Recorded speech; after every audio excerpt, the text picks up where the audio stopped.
Halo, selamat malam.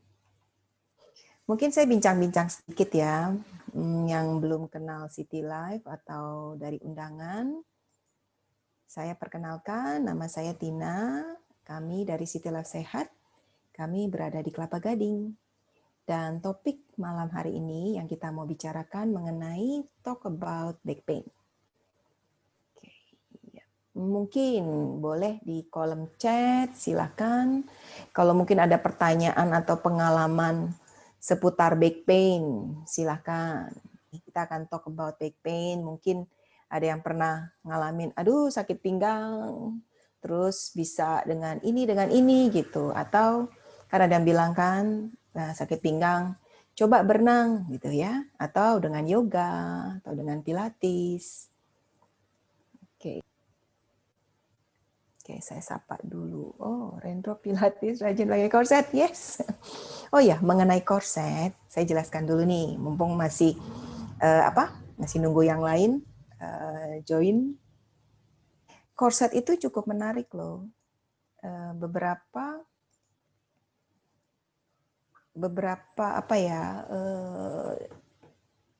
bukannya saran, tapi ada yang berpendapat korset itu tidak boleh sering-sering gitu ya. Tapi ada juga yang nggak apa-apa kok pakai korset. Gitu. Ya, mengenai korset, back support kita akan bahas sedikit sih mengenai back support atau korset. Jadi mungkin sekilas tipe korset itu macam-macam ya, dan untuk pria dan wanita pun juga beda. Karena tulang belakang juga kan berbeda kan antara pria dan wanita, bentuk pinggang berbeda. Dan juga korset itu banyak sekali ada yang untuk bikin dia punya bantalan itu naik, gitu juga bisa. Terus ada juga yang menjaga hanya ototnya saja. Jadi tipe korset itu macam-macam. Saya mulai, saya perkenalkan dulu. Mungkin ada yang tadi baru join dan belum kenal siapa City Life, siapa yang akan membicarakan back pain ini. Kita di City Life ini satu tim. Jadi kita melihat bahwa yang dinamakan back pain ini nggak cukup sih dilihat cuman dari obat gitu ya, tapi bisa juga dengan melakukan suatu terapi. Let's talk about back pain, judul hari ini. Ya, kita lihat slide berikutnya. Saya perkenalkan City Life dulu ya. Jadi yang mungkin nanti mau bertanya, silahkan bisa di Google, di website kita, citylifesehat.net. Dan kalau memangnya di luar Jakarta dan tidak bisa konsultasi, nggak bisa datang, boleh. Kita ada konsultasi online. Kita mulai dengan melihat tubuh dulu. Disebutkan sebagai human body atau organ system. Dan human body organ system ini dilihat ya, tubuh kita tuh ya kita bisa ngerasakan, kita bisa pegang, benar nggak? Kita bisa feel. Tapi di dalamnya itu suatu struktur yang kompleks banget. Di baling kanan itu struktur rangka atau skeletal. Lalu ada juga struktur syaraf. Dan ada juga sirkulatori atau pembuluh darah. Yang merah ini arteri, yang biru ini vena. Lalu ada internal organ. Jadi ini sekilas mengkasihkan ilustrasi bahwa tubuh kita itu suatu yang cukup padat di dalamnya, ya. Cuman kita terbungkus oleh kulit, jadi kelihatannya ya kulitnya aja yang terlihat. Oke, kita lihat lagi ke bawah. Masuk ke tulang belakang atau lebih tepatnya dinamakan skeletal. Itu dibagi menjadi beberapa regio. Yang leher disebutnya sebagai cervical. Lalu yang torakal, yang biru ini, kita bilangnya sih punggung ya. Lalu yang pinggang, yang kuning. Lalu yang merah ini sakral. Ini pun masih termasuk tulang belakang. Cuman karena rada ke bawah dipanggul, kebanyakan orang nunjuknya itu sebagai tulang ekor. Sedangkan tulang ekor sendiri sebenarnya yang biru aja nih, yang si kecil. Ya, dinamakan koksid. Kalau bicara mengenai back pain itu berarti kan back itu belakang, ya. Bisa tuh mulainya dari leher, namanya neck pain atau sakit di leher kalau di Indonesia kan. Lalu yang torasik dinamakan middle back pain atau torasik. Dan di bawah lower back pain. Ini biasanya yang terkena adalah area lumbar. Dan di bagian sakral atau koksidinia ini juga sering sekali ya menjadi masalah. Kenapa? Karena 5 tulang si sakral ini dia tuh menjadi satu gitu di usia sekitar teenager. Jadi sebelumnya dia belum suatu tulang yang fuse gitu. Nah, ada beberapa waktu lalu saya jelaskan mengenai pembentukan tulang belakang. Jadi ini pembentukan tulang belakang nggak langsung seperti ini lengkungnya. Dimulai dari waktu kita dilahirkan, nah itulah terbentuk tulang belakang lengkung-lengkungnya ya. Untuk daerah back pain ini yang paling sering memang lumbal. Nah, pertanyaannya, kenapa lumbal yang paling sering? Ya, jadi kalau dari praktek sehari-hari kita ketemu contoh misalkan satu hari 20 case atau 20 pasien yang datang ya. Mungkin bisa dibilang 10 pasien atau 50%-nya itu adalah keluhan di sakit pinggang. Jadi sakit pinggang ini yang cukup paling sering pasien datang ya. Penyebab penyakit, kalau bicara mengenai penyebab penyakit itu nggak pernah selesai karena jenis-jenis penyebab penyakit banyak sekali. Penyebab penyakit pada back pain pun banyak sekali. Kita nggak akan bahas mengenai penyebab penyakitnya pada malam hari ini. Kita mau lihat kalau back pain itu sebaiknya diapakan. Dan kalau back pain itu kira-kira ibaratnya apa sih manajemen plan-nya gitu ya. Dan di mana mungkin tiap orang berexperience atau pengalamannya mengenai back pain beda-beda. Ada yang sampai nggak bisa bangun, ada yang sampai nggak bisa bekerja gitu ya. Lalu ada juga yang back pain-nya itu kita bilang cukup parah sehingga mungkin harus menjalani yang namanya operasi.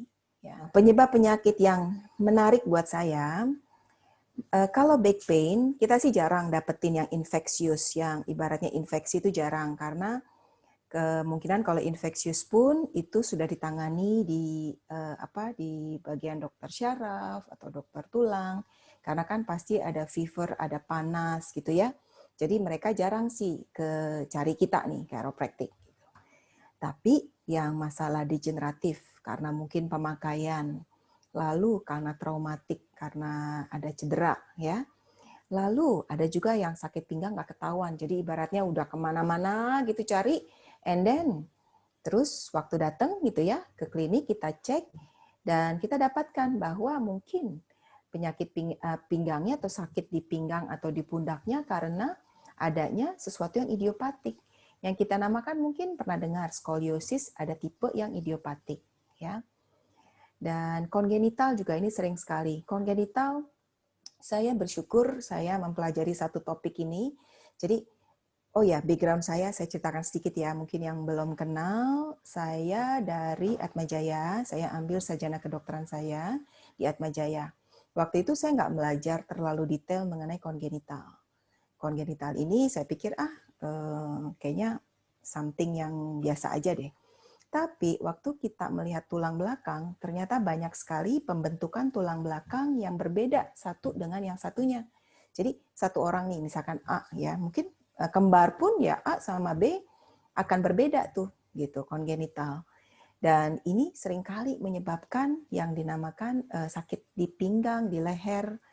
Contoh-contoh case-nya kalau kongenital mungkin ada yang pernah kenal atau dengar namanya lumbosakralisasi gitu ya, atau spina bifida. Nah, ini bisa menyebabkan back pain juga. Dan spina bifida bisa terjadi nggak cuma di pinggang, tapi di leher juga. Oke. Kita lanjut dulu. Acute low back pain. Oh ya, kalau yang mau chat, mungkin ada yang mau bertanya, silakan. Nanti ada sesi saya memberikan penjelasan dari pertanyaan di chat. Hari ini lebih santai kok. Jadi kita bukannya ngomongin mengenai penyakit bukan, tapi istilahnya tuh supaya kita nggak khawatir kalau kita mungkin one day pernah mengalami sakit pinggang ini, ya. Terus terang saya pun beberapa kali punya keluhan sakit pinggang atau back pain, nggak cuma di pinggang sih, di leher juga pernah. Dan kita masuk ke topik, karena tadi kan banyaknya pinggang kan, lumbal kan. Jadi kita pilih satu yang lebih spesifik, yaitu acute low back pain. Nah, menurut statistik, ini merupakan yang nomor kelima yang sering sekali mengunjungi physician atau physical therapy, termasuk fisio, chiro, ya. Dan 40% dari biasanya yang sedang masih usia produktif, mereka tuh bisa tidak bekerja gitu karena sakit di low back pain ini. Dan bisa juga disebabkan disability, ya. Ya. Kita mau lihat ini kita bilang pertanyaan yang mungkin sering, ya. Dan di mana back pain ini banyak orang kan dari sehari-hari yang saya dapatkan nih di klinik contoh, ya. Nyeri pinggang karena kebiasaan mengangkat benda berat. Bener nggak sih? Coba tangan kita bekerja di chat. Bener nggak kalau nyeri pinggang bisa karena kebiasaan mengangkat benda berat yang salah? Coba chat. Mana chatnya?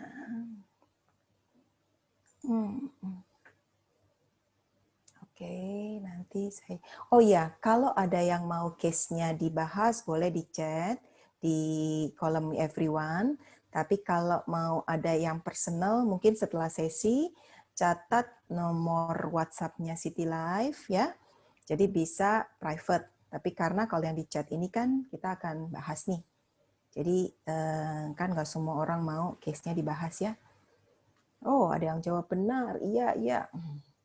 Kadang kan kita kan mindah-mindahin furniture gitu, mindah-mindahin barang, benar nggak? Kebiasaan yang salah, cara mengangkat benda yang berat. Benar. Gini, intinya nih ya, kalau kita udah tahu barangnya udah berat, coba pikir dulu cara ngangkatnya gitu. Oke, pikir cara ngangkatnya, kita planning dulu, ini barang mau kita pindahin kemana gitu. Jadi kita mesti punya planning.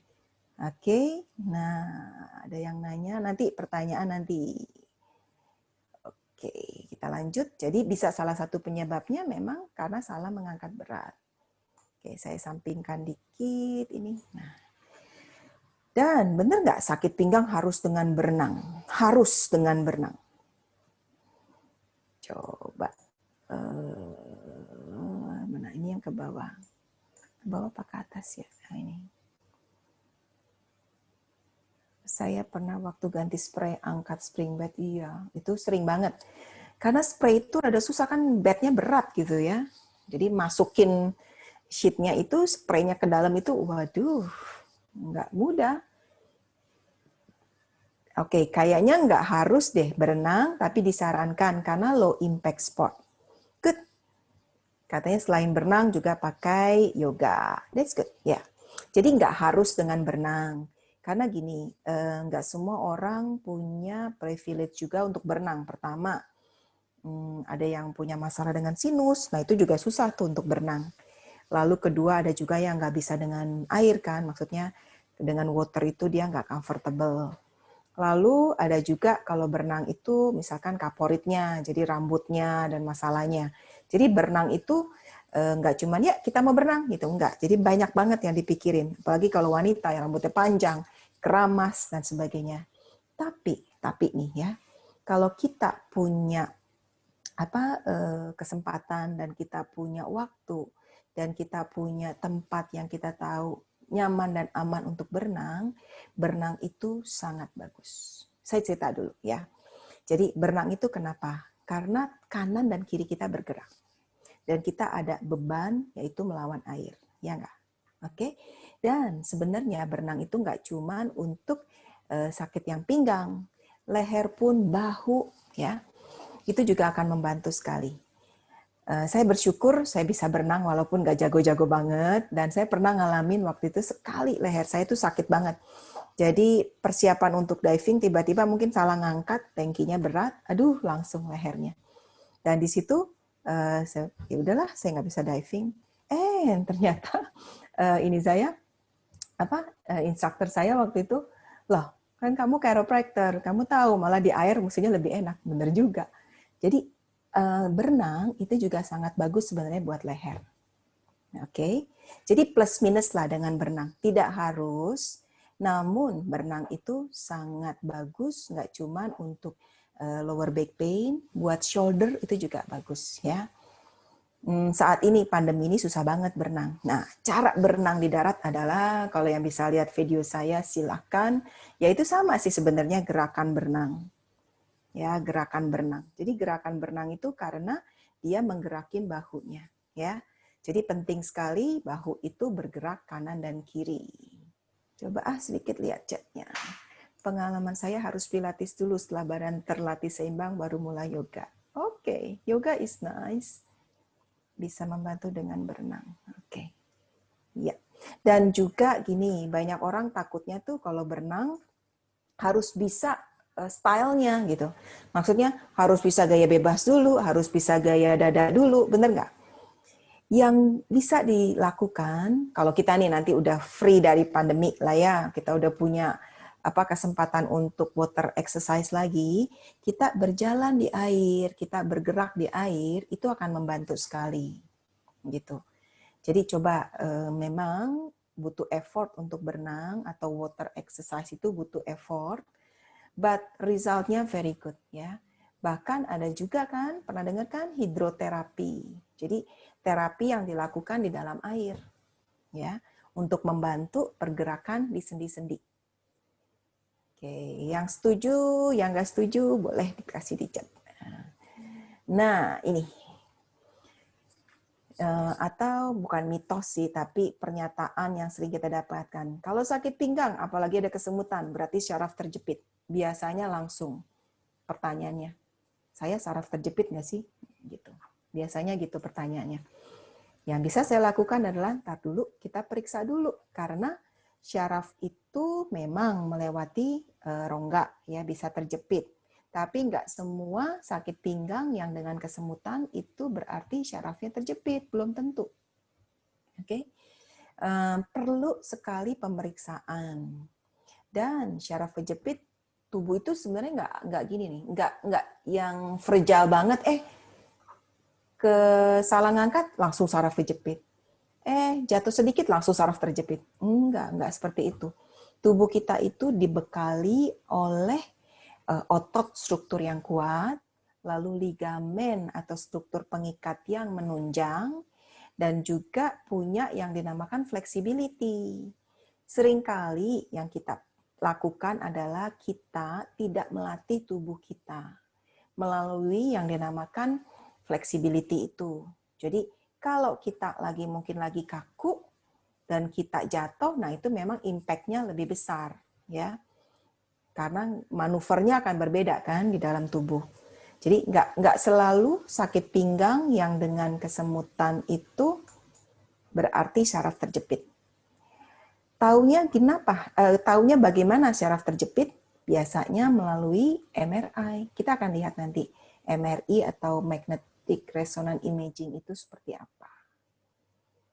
Oke. Satu lagi nanti baru kita lihat chat ya, pertanyaan. Bila nyeri pinggang telah hilang, berarti masalah selesai. Oke, ada setuju nggak? Saya baca dikit deh ini di sini. Angka kekambuhan nyeri pinggang itu sangat tinggi. Jadi melanjutkan kebiasaan hidup sehat dapat mengurangi terjadinya kekambuhan. Contoh postur tubuh, ya enggak? Rutin berolahraga, peregangan dan pemeriksaan berkala. Ibaratnya tubuh kita itu kita pakai 24 jam loh. Bukannya cuma saat bekerja 8 jam. Tapi kita juga pakai saat tubuh kita itu lagi tidur, lagi istirahat pun itu kita pakai. Ya. Jadi mesin human machine atau body yang memang perlu sekali dijaga. Oke. Oke, di sini ya. Jadi bila nyeri pinggang telah hilang, bukan berarti masalah sudah selesai. Dari kita memang butuh komitmen untuk menjaga tubuh kita, sehingga suatu ketika kalau kita pakai tubuh kita mungkin sedikit berlebih, dia masih dalam keadaan nyaman ya. Oke, kita lihat dulu chatnya ya. Mungkin masih ada yang mau masuk, tapi nanti udah ketinggalan banget topiknya. Saya dari atas deh. Oke, kebetulan saya sudah beli TENS. Oke, kalau back pain apakah bisa pakai TENS? Oke, ini Galaxy Note. tolong, ini berarti siswa kinesio nih. Coba tanyakan lagi langsung ke trainer atau kalau mau langsung tanya ke saya silakan. Ya akan sangat bisa sekali back pain dengan TENS. Kalau lupa cari bukunya lagi ya. Ini dari Gracia, saya skoliosis thoracolumbar dan juga sudah ada masalah dengan bone, dengan tulang maksudnya. Sudah masuk osteopenia, berarti mungkin udah usia 50-an nih. Yang menjadi masalah memang lebih di bagian lumbar, sudah pernah juga terapi chiro. Memang selalu masalah di bagian lumbar. Bagaimana mengatasi? Karena kalau sudah kambuh agak lama pulihnya ya. Oke, kalau ada skoliosis, tergantung juga nih derajatnya berapa. Karena kan skoliosis banyak macam tipe-tipenya ya. Jadi karena kalau sudah kambuh agak lama pulihnya. Nah ini, tergantung penyebab kambuhnya apa. Kalau kita quite sense dan kita sudah tahu dia akan mulai kambuh, secepatnya lah kita ini kan. Secepatnya lah kita acknowledge tubuh kita. Oke, I know you have a pain, you have a problem. Tanya tubuh kita apa, ya. Jadi jawabannya kenapa kalau sudah kambuh agak lama pulihnya, tergantung sekali nanti penyebab kambuhnya apa. Kalau karena salah ngangkat atau karena postur, ya itu yang harus diperbaiki, ya. Dan memang pemeriksaan berkala setahun 2 kali itu penting. Iya, kebiasaan tadi udah, kadang nggak terlalu berat juga, bisa tiba-tiba nyeri karena salah. Yes. Jadi kalau karena salah ngangkat, nggak usah berat, kita bilang twist itu juga suka bikin masalah. Ya. Oke, yang ini udah. Ini coba, saya boleh bacakan ya dari Bu Ingrid. Halo, ini saya lahiran tahun lalu, anak sudah 13 bulan. Kemarin saya ke kebun, kebetulan profesi petani jamur, wah. Dan saya angkat-angkat berat. Pagi, siang fine, kemudian sorenya pas ngangkat lagi, kurang lebih lumayan berat ini, 25-30 kilo. Tiba-tiba sakit di area tulang belakang, di mana disuntik anestesi waktu lahiran tahun lalu. Apa pengaruh angkat-angkat berat atau gimana? Sering pertanyaan yang datang ke saya, apakah setelah di anestesi itu pengaruhnya, terutama wanita nih, yang mungkin sesar, yang mungkin ada epidural waktu melahirkan, seringkali khawatir bahwa di tempat yang disuntik itu sering kambuh. Jujur, saya 3 kali sesar, jadi saya 3 kali juga di anestesi disuntik. Kambuhnya sakit pinggang bukan karena proses anestesinya, tapi karena tubuh kita sendiri mengalami perubahan. Bayangkan nih, bapak-bapak mungkin nggak bisa bayangin, tapi bapak-bapak yang punya istrinya pernah hamil dan melahirkan pasti tahu deh. Bentuknya kan, wah, dari yang singset besar, nanti singset lagi gitu. Jadi di situ ada perubahan. Perubahan ligamen juga terjadi. Dan memang penting untuk menjaga di mana biasanya postnatal atau setelah melahirkan itu kan ada semacam maintenance ya. 6 bulan pertama bahkan kalau bisa 1 tahun itu masih memakai korset untuk menjaga sehingga si panggul itu back to shape-nya. Ya. Jadi saya rasa bukan dari anestesinya, tapi karena tubuh berubah. Dan kalau masih anak atau babynya masih 13 bulan, perlu ditanyakan apakah masih menyusui tidak. Kalau menyusui, ligamen juga beda ya. Jadi ibu yang menyusui, ligamennya masih masih lentur gitu ya. Jadi ada efeknya juga dari menyusui. Dirutinkan, ya saya akan rutinkan sebulan sekali. Oke, stema skoliosis. Oke, ini. Nyeri pada tulang belakang harus segera mendapatkan tindakan operasi. Tergantung hasil diagnosa, ini jawaban saya bila hanya cedera ringan, bisa mulai dengan konservatif. Karena gini, saya nggak menjelekkan satu profesi, tapi tindakan operasi biasanya melalui suatu proses. Kalau mungkin dengan konservatif terapi tidak bisa, jadi ada prosesnya gitu. Dan nyeri pada tulang belakang kan ibaratnya banyak sekali jenisnya. Jadi mesti dilihat, kalau memangnya sudah MRI ya bagus, Kalau belum MRI ya lakukan dulu, atau lagi X-ray. Dan tadi penyebab sakit itu kan macam-macam, bisa dari kongenital, ya enggak? Dari bawaan, mau dioperasi apa yang mau dioperasi gitu. Jadi tergantung penyebabnya. Dan kita dan juga banyak orang yang takut dengan obat. Gini, intinya obat adalah untuk membantu. Memang tidak disarankan meminum obat yang tidak perlu. Itu tidak disarankan. Malah bisa menjadi toksik, benar nggak? Tapi kalau sangat kesakitan dan butuh painkiller, ya harus hubungi dokter untuk diberikan painkiller yang cocok dan sesuai, gitu ya. Bukan berarti obat itu tidak boleh. Kalau memang infeksi misalkan, ya memang harus dengan obat. Atau ada juga option-option lain ya. Kalau infeksinya kita masih bisa. Jadi gini, tubuh kita tuh mesti dimonitor. Benar nggak? Kalau infeksi kita mau coba dengan suplemen, misalkan ya, ada beberapa ini ada dari teman-teman dari komunitas oil. Jadi ada antibiotik bomb. Jadi yang belum di komunitas oil boleh dah sekalian saya say hi. Jadi kalau di komunitas oil itu ada antibiotik bomb. Jadi ya well, that's good gitu kalau mau coba. Tapi tetap sekali lagi tetap mesti dimonitor infeksinya jenisnya apa, ya. Oke. Nah, untuk mendapatkan diagnosa kita tuh mesti melakukan physical examination. Kalau yang mengikuti Zoom-nya City Life dan beberapa Zoom saya pasti sudah tahu mengenai postur, bener nggak? Postur itu seperti yang gambar di sini nih. Wah, ini duduknya tegak banget, bagus kan? Jadi telinga, pundak, pinggul dia satu garis. Itu postur saat duduk yang benar. Lalu saat berdiri pun juga seperti itu. Yang dinamakan ROM, range of motion, itu bagaimana sendi kita bergerak, range-nya. Contoh kayak tadi yang bahu kan, dia memutar full nggak putaran kita yang kiri dan kanan. Lalu kita juga melakukan palpasi, kita cari di mana bagian yang tender spot atau dikenal dengan mungkin trigger point ya. Lalu ada beberapa tes lagi yaitu ortho dan neurotest.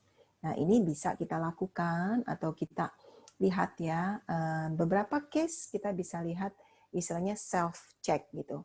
Tapi tetap ada beberapa case yang memang kita harus pergi ke dokter ya untuk dilakukan pemeriksaan lebih lanjut. Nah, pemeriksaan tambahan X-ray. Ini gambar yang saya dapat dan saya suka dengan gambar ini melihat satu tulang dengan dua kacamata yang berbeda. Yang sebelah kiri ya adalah X-ray, yang sebelah kanan sini adalah MRI. Jadi yang sebelah kiri kalau kita lihat X-ray-nya tersusun rapi, kita pikir nothing wrong, tidak ada masalah. Tapi waktu kita lihat MRI, ternyata bantalan ini dia mengeras. Jadi yang tadinya kenyal putih, dia jadinya hitam mengeras. Terutama di bagian 2 level di bawah. Dan di belakang ini, dia ada yang menekan sampai ke belakang. Pertanyaan saya, kalau menekan ke depan, dia berbahaya nggak? Ini kan pertanyaannya, kalau ke belakang dia menekan syaraf nih. Kalau ke depan gimana ceritanya? Berbahaya tidak? Ini ada beberapa nih dari Kinesio. Yuk, jawab yuk. Berbahaya. Ke depan berbahaya. Lebih berbahaya mana? Ke depan sama ke belakang? Anterior atau posterior? Tidak. Oke, ada yang bilang berbahaya. Berbahaya. Oke. Oke. Ini 50-50 nih ya, jawab berbahaya dan tidak. Gini, kalau ke depan dia tuh nggak ada struktur syarafnya, jadi relatif tidak menekan lah, tidak menekan si bantalannya, tidak menekan si syaraf. Di depan itu ada strukturnya aorta, ya aorta abdominalis. Jadi kalau ke depan sebenarnya tidak seberbahaya kalau ke belakang. Namun nih ya. Tingkat berbahaya itu ditentukan memang dari nanti kondisi MRI-nya. Seberapa yang melejit ke depannya. Oke? Kalau benernya memang dalam posisi semuanya tidak menekan. Benar, setuju. ya. Oke, tadi ada pertanyaan yang saya mau jawab, Pak Marno dari Jogja. Kulon Progo apa Jogja ya, Pak? Kulon Progo ya, Pak. Sakit pinggang itu apa kurang minum air putih, apa kurang olahraga? Bisa salah satunya, bisa dua-duanya. Ya, jadi pastikan air minum putih kita juga nggak kurang dari 2 liter. Paling bagus 3 liter kalau orang dewasa dengan berat badan yang ideal. Ya. Kalau berat badannya lebih besar lagi, sebenarnya air putihnya mesti lebih banyak. Oke. Kurang olahraga? Ya, kurang olahraga juga bisa menyebabkan sakit pinggang. Oke. Good. Sekarang kita masuk herniated disc atau spinal cord. Tadi kan sudah dilihat apakah syaraf terjepit itu selalu berhubungan dengan kesemutan, berbahaya atau tidak. Nah, di sini gambarnya. Sebenarnya apa sih yang dinamakan herniated disc? Ini bantalan dan ini bantalan yang menekan. Jadi tergantung dia menekannya ke samping atau ke tengah. Yang sangat berbahaya adalah yang menekan ke tengah, di mana ini spinal cord kita. Jadi ini menekan dinamakan kanalis stenosis. Jadi ada penekanan di tengah sini. Ya. Ini biasanya keluhannya lumayan. Jadi ada degree-nya atau derajat dari penekanan si spinal cord. Oke. Postur. Ya, kita mau lihat beberapa tips mengenai postur ya. Karena kan banyak yang bingung nih. Postur. Apa sih postur? Good posture atau sikap tubuh. Nah, yang work from home, yang sekolah dari rumah, ya kan? Perhatikan eyes level kita, ya. Dan dilihat juga nggak cuma dari monitornya, tapi keyboardnya. Nah, ini lihat ada footrest. Kalau memang kita mungkin nggak sesuai kursinya, kita juga mesti pakai kayak ganjelan footrest. Oke. Lalu juga kalau dilihat di sini posisinya ya, perhatikan juga kalau kita kebanyakan menunduk, walaupun kursinya sama, tetap lengkungnya akan seperti ini, benar nggak? Ya, jadi good posture sangat membantu kita untuk melindungi tulang belakang. Oke, yang berkendaraan nih. Dulu sebelum pandemi kita kan mengalami yang namanya Jakarta, aduh macetnya, benar nggak? Satu tempat ke tempat lain bisa 1 jam, kadang ada yang 2 jam. Ya, Jakarta Tangerang aja bisa 2 jam, hampir 3 jam. Jadi posisi duduk di mobil atau di kendaraan itu juga penting.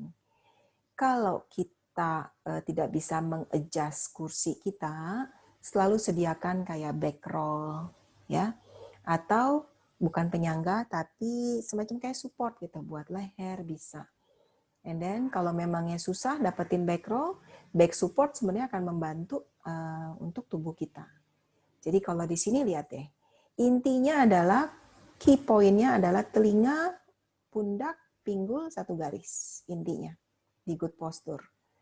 Kalau yang ini kan telinganya di depan dari bahu, ya bahunya di depan dari panggul.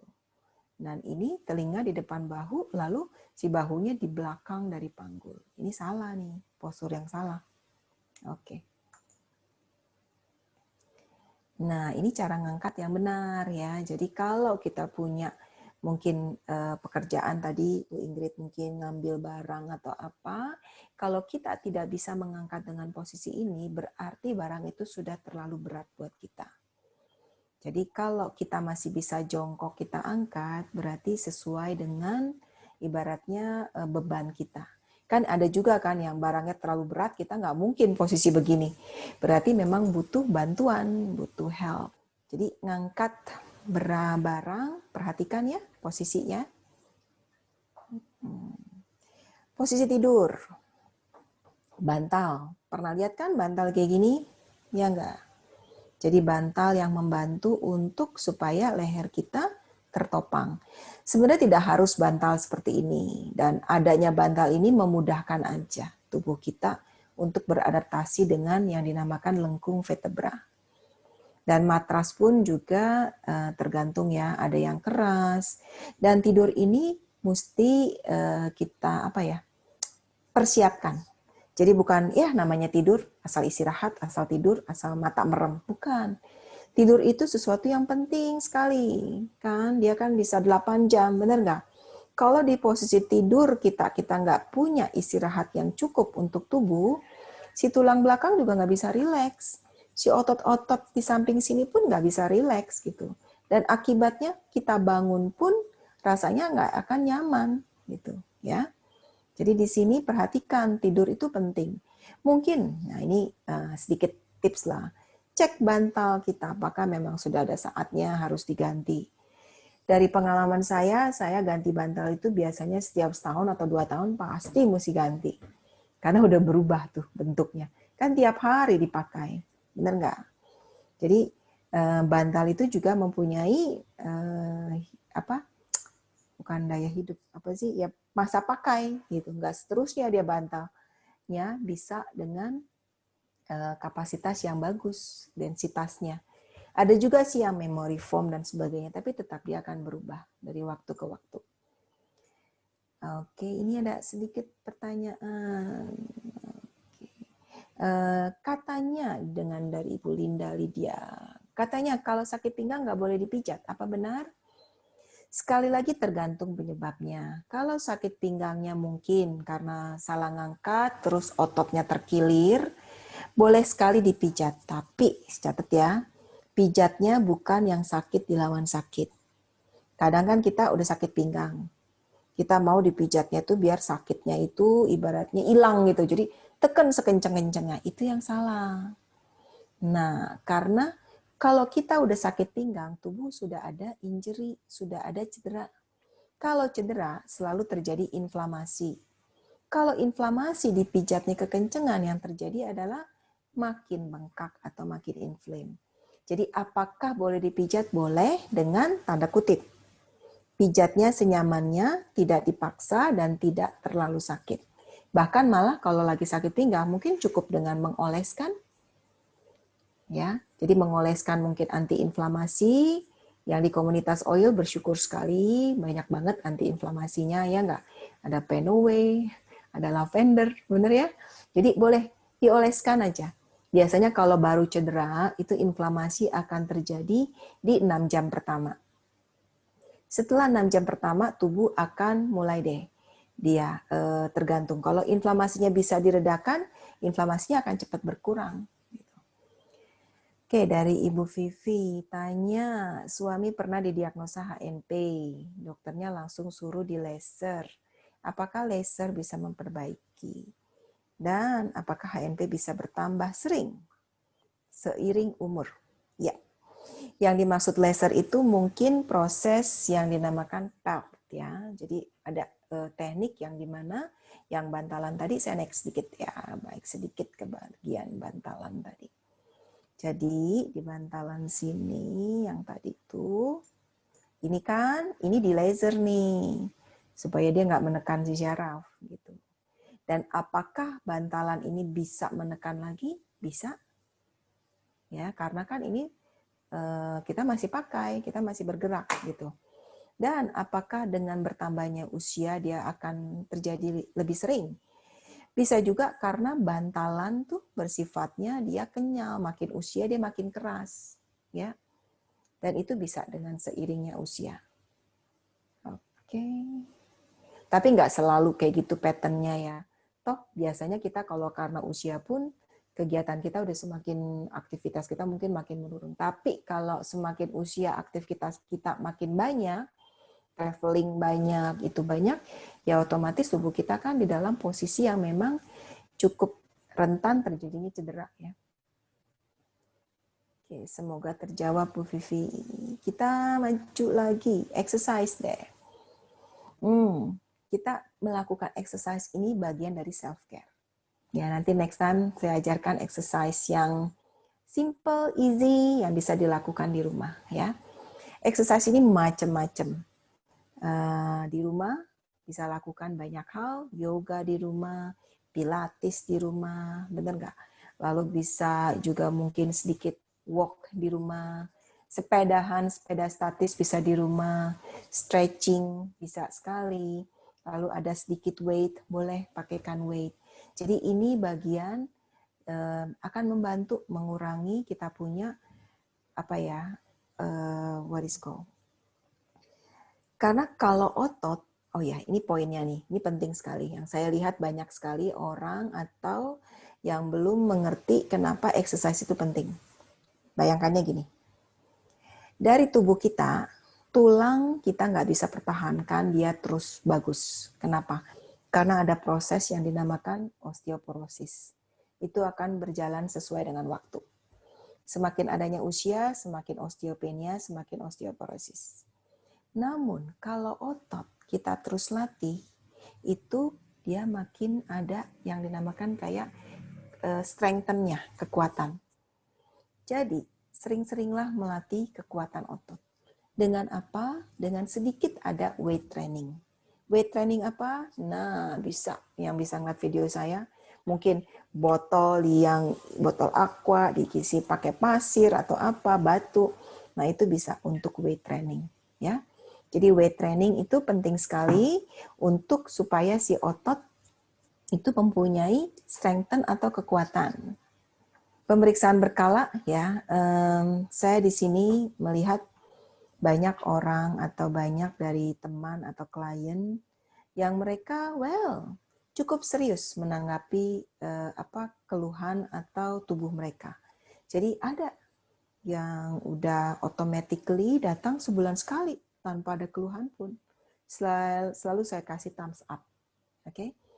Tapi ada juga yang nunggu sakit baru datang. It's okay gitu. Sampai kan kita sebagai manusia juga kita sibuk, mungkin sebagai mom sibuk, sebagai dad juga sibuk ya dengan keluarga. Jadi mungkin lupa gitu look after ourselves. Jadi kadang ada yang sakit dulu baru datang, is okay gitu. Minimal tidak dicuekan supaya tidak bertambah parah. Tapi ini kata-kata menjadi sehat itu tidak otomatis ya. Dia tidak datang sendirinya. Tapi itu merupakan suatu proses. Kita tekun, kita mempunyai kebiasaan yang baik dan kita pelihara secara berkala, saya yakin kita semua akan sehat ya. Jadi coba dilihat lagi. Kalau memang ada yang suka bolong-bolong exercise-nya, coba ditekunkan, ya kan, mumpung lagi work from home nih katanya. Jadi exercise-nya. Lalu ada juga mungkin kebiasaannya. Tadi satu case, kerja di rumah tapi duduknya di kasur. Itu juga nggak boleh, ya. Karena di kasur itu kita nggak akan mendapatkan tadi, postur tadi, telinga, pundak, pinggul itu nggak mungkin satu garis. Kalau nggak percaya, minta keluarga atau ini minta fotoin aja dari samping gitu. Itu akan terlihat ya. Oke, ada ini nih pertanyaan dari Bu Maria. Kalau untuk melatih otot kaki bisa pakai apa ya? Untuk paha kiri kelihatan lebih kecil dari paha kanan, habis jatuh sudah 2 bulanan. Jadi paha kanan lebih padat dari yang kiri. Oke. Ada gerakannya otot kaki paha ya. Jadi gerakannya lebih ke, coba saya pakai tangan saya yang bisa ngelihat. Ini nih paha kita bawa ke sini kanan gini. Ini paha dalam ya. Oke, ini gerakan. Kalau bisa pakai weight juga sedikit atau pakai elastic tube. Gini deh, mungkin nanti saya carikan beberapa tipsnya untuk latihan. Nanti Bu Maria hubungin WhatsApp klinik atau yang punya nomor WhatsApp saya boleh, nanti saya carikan ya. Bisa kok. Cuman gini, apakah jatuhnya itu dalam batas oke tidak, itu satu. Dan apakah kecilnya itu karena sejak jatuh atau karena memang sebelum jatuh kecil, cuman baru kelihatannya saat ini gitu. Itu kan beberapa hal yang mesti dilihat. Berapa bedanya sentinya. Oke, yes, selesai. Cukup singkat hari ini, kurang lebih ya. Ada 45 menit, sekarang sudah jam 7.51. Oke, oh Ibu Hokli. Apa kabar Bu? Udah lama saya nggak kontak. Ada pertanyaan nggak nih? Mungkin mumpung kita masih di Zoom. Saya ya dok. Semuanya. Mau tanya? Saya yang lutut yang kemarin. Baik, kemarin kan itu ya lutut rasanya rasa ketarik gitu kan. Bagian belakangnya, ini bagian depannya lagi gitu. Masih ketarik. Saya masih coba lakukan latihan sih, cuman tadi suami saya bilang coba diberhentikan dulu katanya gitu. Latihannya. Tapi saya masih cuman nggak sampai 3 kali. Yang di lutut, kalau yang apa? Yang kayak sebentar ya, yang angkat. Sorry. Yang angkat tangan itu kan masih tetap lakukan. That's gitu. Good. Ya. Gini, latihan senyamannya. Jadi kita latihan, that's good. Tapi kalau over pun akan bisa jadi cedera, ya. Yeah. Okay. Thank you. Tapi so far oke kan, nggak bertambah sakit banget kan? Dalam batas oke lah ya. Ya cuman kayak agak bengkak ya. Nah gini, Bu Hokli, kalau bengkak perhatikan ya. Bengkaknya ada di daerah mana? Karena sudah ada oil, coba nanti dibantu dengan oil untuk bengkaknya. Ya. Nanti bisa tanya saya atau tanya upline-nya ya untuk yang bengkaknya ya. Oke, ada lagi mungkin pakai ini Mas, aku nggak asli sini. Sebentar, Pak Marno tolong di-mute Pak. Semarang ya. Halo, yang belum di-mute. Mau Gimana, slide-nya? Gimana dok? Gimana dok? Di-mute, yes. Di-mute itu coba Pak Ferry, ya dimatikan. Matiin mic-nya. Mic-nya coba Pak Ferry bisa nggak? Gerakan handstand apa bisa mengurangi keluhan back pain? Well, handstand. Nah, tahu kan handstand berarti yang berdiri di atas kedua tangan. Not really recommended ya, kecuali yang memang sudah terlatih banget ya. Oke. Oh, sini, bentar, mau slide-nya. Oke. Nggak bisa kamera, cari setting kelamaan. Oke. Ya sudah. Mana nih? Saya minta rekamannya aja, kebetulan hujan signal. Oke, boleh minta nomor WA-nya ya. Nanti Pak Ferry coba kasih tahu nomor WA-nya ya. Atau bisa juga ngelihat di citylifesehat.net ya. Di situ ada. Oke, tadi ada beberapa pertanyaan yang saya mau jawab. Jadi yang masih mau stay silakan. Saya sudah lama mengalami sakit di pinggang, kadang sampai area pantat, dan sudah menjalar ke kaki kanan, dan sampai ke lengan. Dan sudah pakai alat bantu punggung untuk mengurangi sakit. Oke, gini, kalau kita sudah melakukan self-care sendiri, kita sakit pinggang, terus kita udah kasih mungkin korset, kita sudah mungkin cara tidur kita udah benarkan, kita sudah oles-oles misalkan, tapi masih sakit, ini saran sih diperiksa. Karena sakit pinggang banyak sekali jenisnya. Apalagi kalau sudah menjalar sampai ke daerah pinggul atau pantat. Ya. Jadi saran saya coba deh cek ya. Mau slide-nya. Oke, gerakan handstand sudah. Kalau bekas syaraf kejepit, kalau lagi cuaca dingin suka kambuh. Memangnya begitu. Tergantung juga. Ada yang memang sensitif dengan cuaca. Oke, tapi mungkin ada faktor lain. Contoh seperti artritis itu dengan udara, cuaca, weather juga akan mempengaruhi. Jadi ada satu kemungkinan, nggak cuman mungkin di tubuh ada saraf terjepit aja. Bisa juga ada dua kondisi yang terjadi sekaligus. Ya.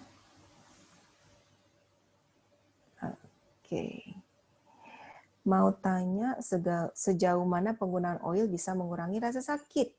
Tapi hanya enak sementara. Oke, kalau hanya enak sementara itu sebenarnya udah cukup bagus, berarti tubuh menerima. Tapi mungkin perhatikan pemakaiannya mungkin bisa lebih sering, lalu tahu juga penyebab sakitnya apa. Kalau penyebab sakitnya karena inflamasi, berarti mesti ditangani inflamasinya. Kalau sakitnya karena ototnya yang kram, berarti muscle-nya yang harus kasihkan gitu loh. Jadi kalau kita pakaikan oil atau pakaikan anti-inflamasi dia hanya bertahan sementara, berarti ada penyebab lainnya. Ya. Coba cari lagi experience yang eksperimen lain lagi. Kadang butuh beberapa cara untuk supaya tubuh kita, oh iya ini nih yang pas gitu. Oke deh, kita tutup ya sesi malam hari ini. Saya rasa pertanyaan sudah terjawab. Memang Zoom saya buatnya nggak terlalu lama. Karena memang saran saya 1 jam bergerak gitu. Jadi kita udah 1 jam, yuk stretching, exercise, minum air putih ya. Oke, selamat malam semuanya. Terima kasih.